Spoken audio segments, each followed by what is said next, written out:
What is going on, boys and girls of YouTube? Today, I wanted to bring you another top 5. I told you we were going to crank these out so I don't skip over them and forget about them. We're going to do supports today. Usually kind of tend to do sports last. Wanted to mix it up. I know a lot of you guys, I don't think you guys are confused. I think maybe you're wondering if builds have changed, when you kind of upgrade your relics, and what gods really should be played. Right now, it honestly seems like kind of your core guardians are just peaking and doing very, very well. So we'll talk about that and talk about them. We'll work our way from number 5 up to number 1. And I honestly think between this list of 5 gods, you get a lot of options, you get a lot of different play styles, and they're all fun. Like, they're all really, really enjoyable to play. So let's go ahead and get into it. Make sure you subscribe. Make sure you hit the like button, please, please, please, if you haven't.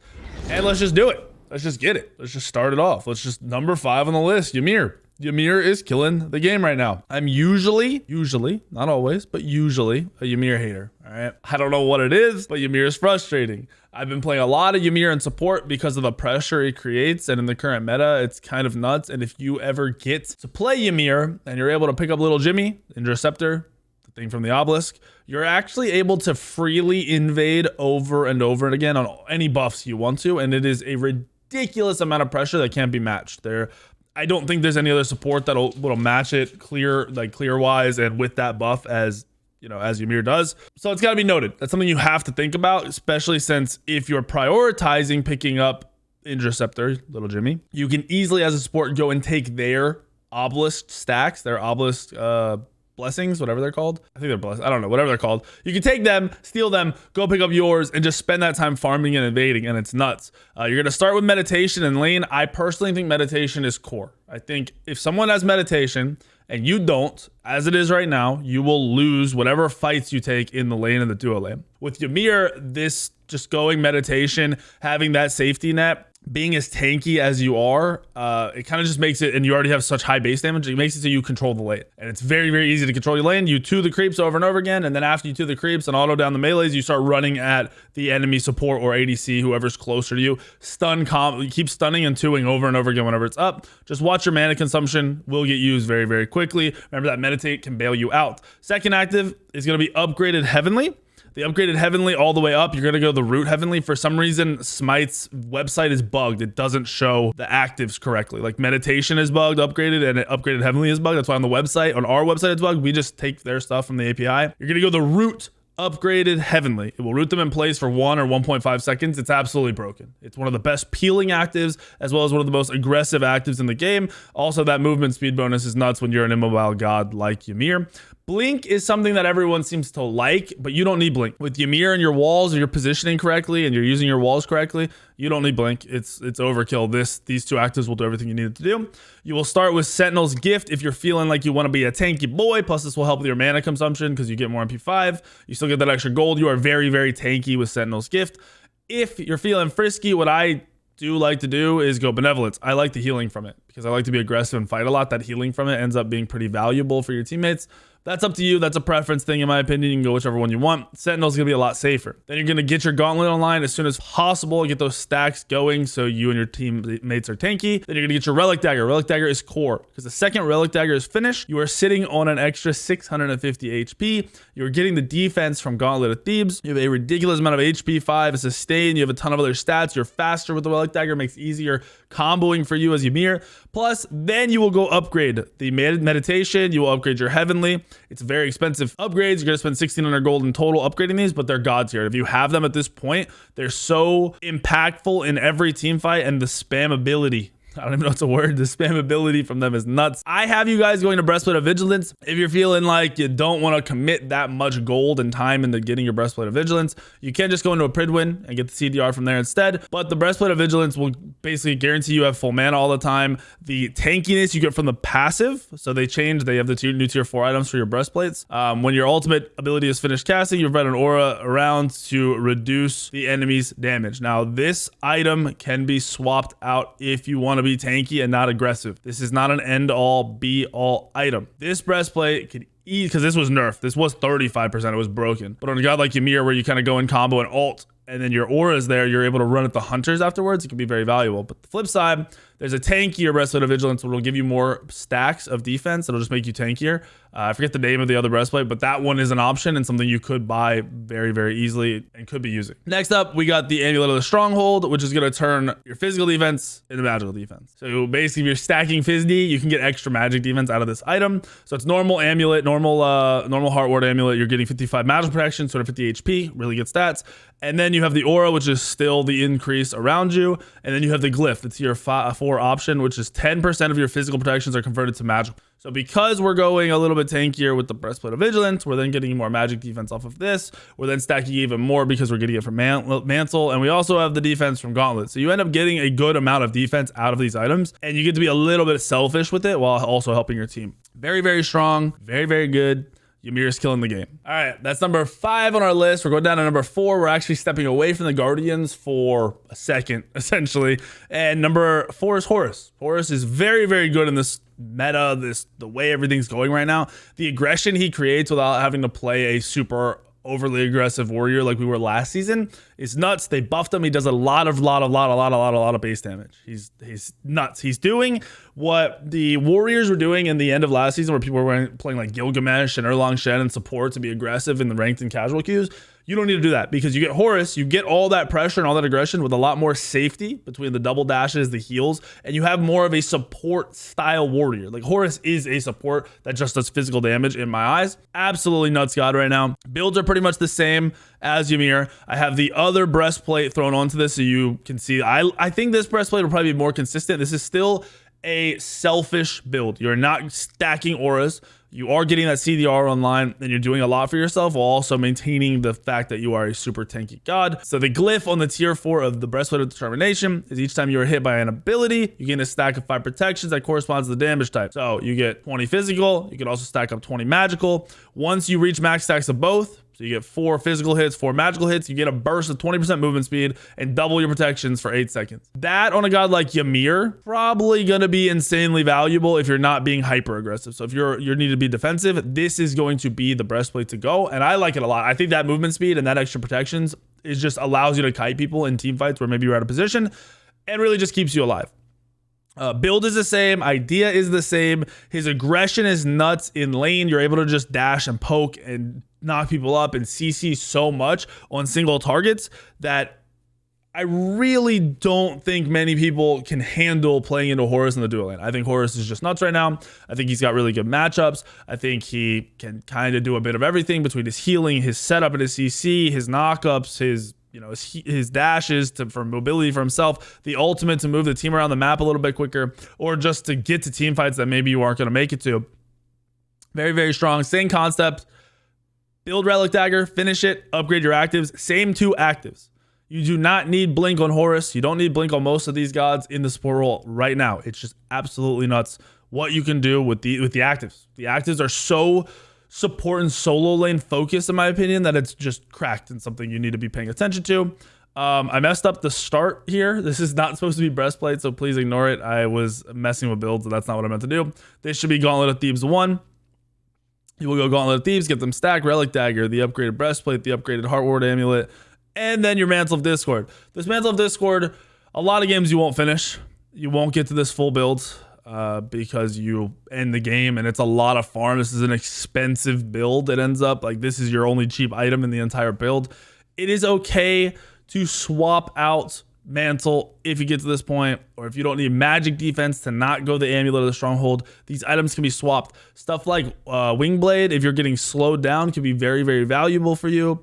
Going into the Mantle earlier, if you just need that survivability, you want to get that CDR online, it's definitely an option. But this would be your ideal build if you're able to farm enough gold. It's a lot of gold because you're upgrading 2 relics, which are an extra 1,600 gold you're investing, but it's worth it. Very, very good god. Very just what you want to be playing in this meta.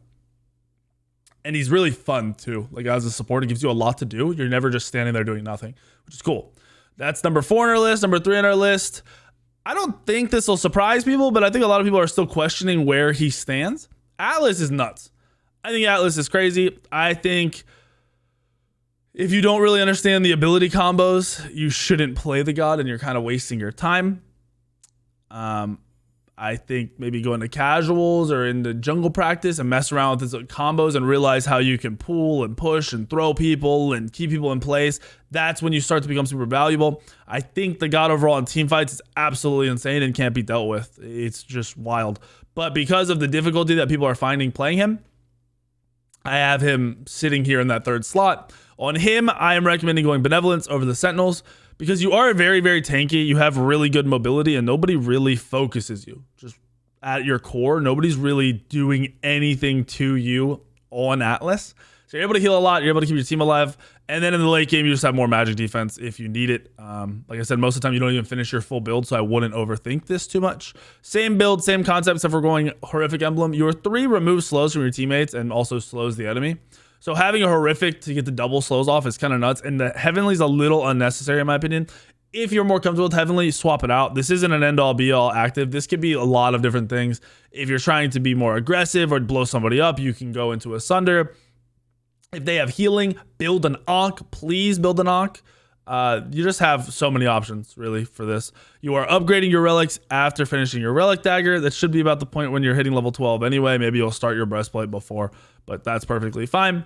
In lane, you have really good control because you're able to group up the ranged and the melee creeps with your pull to set up your hunter to just full clear AoE down the creeps very quickly. You also have an AoE auto attack, which they made proc a little bit earlier. He's been buffed. He does very good damage now. He's 3 hits creeps. So if you dash through the creeps into an enemy god in the lane for poke, you clear and poke at the same time while also setting up kill potential off the slow. He's very good. You just have to play him and start to understand him and really just fully get every combo he has, because you've got different ways to use all the abilities and you have to know all those different ways or you're going to be missing out on something. So that is number 3 on our list. Number 2 on our list, it's weird to pull these gods back out, by the way. Like, it's been so long since I've really seen them, but they are just doing so well, and in casuals and ranked, I don't think much beats them. I think at a higher competitive level where everything's slowed down and there's less ganks, there's more full group team fights, maybe this god wouldn't fall into number 2, but we aren't in that. We're playing casuals, we're playing ranked. You guys want to win your ranked games. Athena, number 2 on the list. Absolutely killing the game. Absolutely. Just doing it all, man. Her ultimate makes it so you're at every single team fight. Please use them. Anytime your team starts fighting, ult onto that teammate and get active in the team fights. Going a selfish build like this, you're able to get the CDR online. This is supposed to be upgraded amulet, so you get more magic defense, as you would think, but I messed up apparently. We are going into Sentinels to be a little bit tankier. The Benevolence build works on this too, but Sentinels just going to be more consistent for your team, keeping them alive. Going normal build, you're going Horrific to set your team up, because that slow can add a lot off of your taunts, where the Heavenly, you already have a good amount of lockdown. The Heavenly route is valuable, but it's not as valuable in my opinion as a Horrific. If the enemy team is going into Heavenly and you don't want to go Horrific because it's getting countered, go the Heavenly. You can also go the Sunder and blow people up, same way I talked about on Atlas. You can also get the anti-heal, the Ankh, if you need it for your team. If they have healing, build an Ankh. It's okay. All those are very, very good. Upgrade Relic Dagger, upgrade Cloak. Now, before I go into the last god, or before we talk more about Athena and laning, I get this every day. Why are the builds the same? Bro, there are not that many insane items in Smite, okay? Most of the builds and the play styles are the same for gods playing the same role. So please take advantage of that and realize the builds don't change over and over again. Maybe 1 or 2 items will change on a god. Maybe the order, if the game is going a certain way, might change. The relics might change. But the overall play style of all these guardians is the same. You look to hit some CC, and then you peel for your teammates, right? And then you help your teammates out. All of them are the same. All of them. Even the Horus, who's not building magic damage, is the same. They all can do it the same way. The items are kind of min-maxed. Yes, they'll change. I think building Sovereignty is a really good item and a cheaper just way of not having to worry about stacks. So I think that could be an item you could build first rather than Gauntlet of Thebes. But these items are min-maxed. These are what the pro players were building last season. The items weren't nerfed or changed. You get a lot of really good stats out of them. This year, I'm telling you to go a little more aggressive than last year, where I want you to go breastplate because you get that CDR online. You get the more tankiness for yourself. You're going the Heart Ward to make yourself tankier, the upgraded Heart Ward, where last year you might have been going more team fight or team-based items. This will just be very valuable. For the team, for your laning phase, you're just pretty much looking at clearing 3 the wave, dash to the wave, build up your stacks, poke whenever possible, taunt when your team has combos or poke off of your taunts. Look to be aggressive when it's time to be aggressive, but don't be taunting and wasting your 15-second cooldown whenever abilities aren't up yet. Level your 2 as well. You're a support. You are not 3ing and then 2ing. You are just taunting. Your job is to taunt, then do damage. Your job is to set up your team or peel for your team, then do damage. Stop trying to 3 and then 2 when you aren't capable and you don't know your combos. Just land your taunts. I can't tell you how many times I have played with an Athena support that tries the 3-2 combo and the person gets away because they're bad. You cannot do that. Just taunt. Max your 2, get it maxed out, make sure your team can do their job, then you are doing your job. Do not level up your 3 first. Do not level up your 1 first. Level up your 2. Taunt for your team. That's all you have to do. Athena is that simple. Alt, taunt. Alt, taunt. Alt, taunt. That's it. Slow when you want to keep chasing with your 1. Your 1 is going to slow him when you hit him. It's very, very good. Please do that. You will find a lot of success on Athena. Biggest gripe I will tell you, biggest thing you need to pay attention to, have very good map awareness when you're sitting around doing nothing as a support.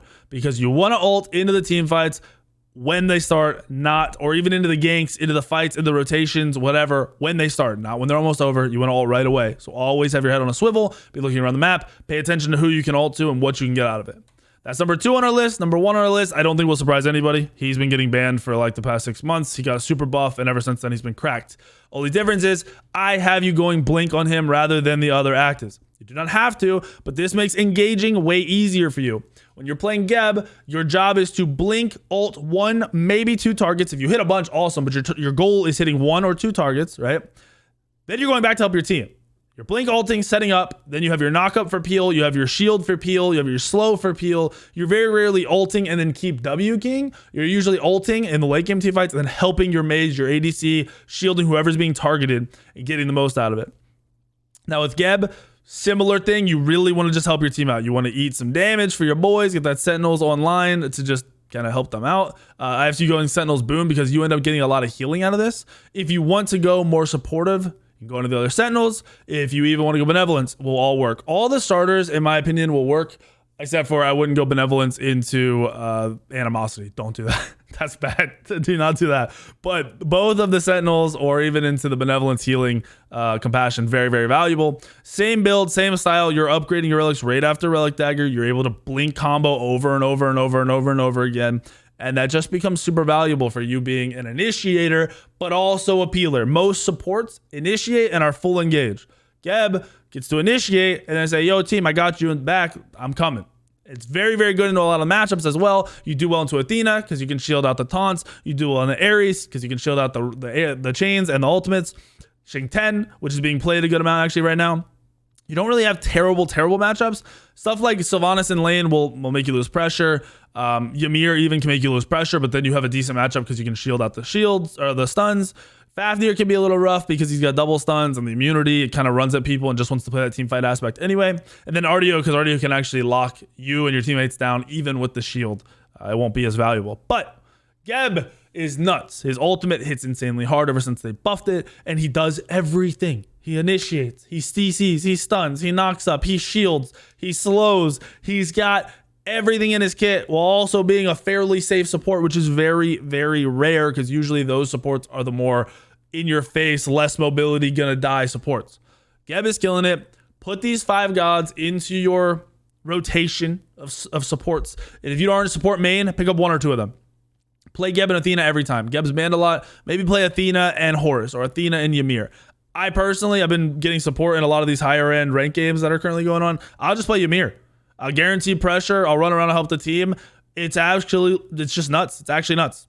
It's absolutely, I have to say, it's actually and absolutely. It's absolutely one of the strongest gods in the game for supporting and helping your team and being aggressive, which is good for ranked and casuals.